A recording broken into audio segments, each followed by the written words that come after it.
வணக்கம்ங்க. நான் டாக்டர் சுவாமிநாதன். எல்லாத்துக்கும் அவங்க தொழில்ல ஏதாவது ஒரு மறக்க முடியாத சம்பவம் இருக்கும். எனக்கும் அந்த மாரி ஒரு எமோஷனல் ஸ்டோரி இருக்கு. அத நான் உங்ககிட்ட ஷேர் பண்ண போறேன். ஒரு நல்ல ரிச் ஃபெலோ. நல்லா சம்பாதிச்சாரு, நல்லா வாழ்ந்தாரு. அவர் கேர்டேக்கர் வச்சுட்டு பார்த்துட்டாங்க. ஏன்னா கிட்ஸ்லாம் அப்ராட்ல இருக்காங்க.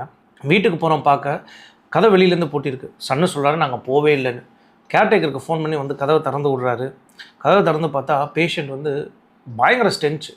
He was lying down on his vomit and stools.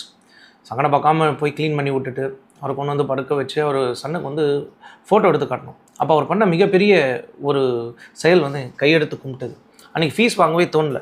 அன்றைக்கி வந்து அந்த ஒரு சாட்டிஸ்ஃபேக்ஷன் வந்து எதுலேயுமே கிடைக்கல. என்னென்னு விசாரிச்சு பார்த்தா, கேர்டேக்கர் நைட் இவரை தனியாக விட்டுட்டு வீட்டில் அவர் போய் படுத்துக்கிறாரு.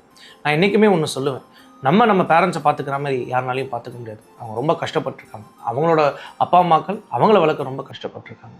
தயவு செஞ்சு பிள்ளைங்க பார்த்துக்கிற மாதிரி கேர்டேக்கர்னால் பார்க்க முடியாது. உங்களோட பேரண்ட்ஸு இந்தியாவில் இருக்காங்க, வெளிநாட்டில் எங்கேயாவது இருக்காங்கன்னா கொஞ்சம் அவங்கள பார்த்துக்க பெட்டர் எஃபர்ட் எடுங்க, கேர் எடுங்க.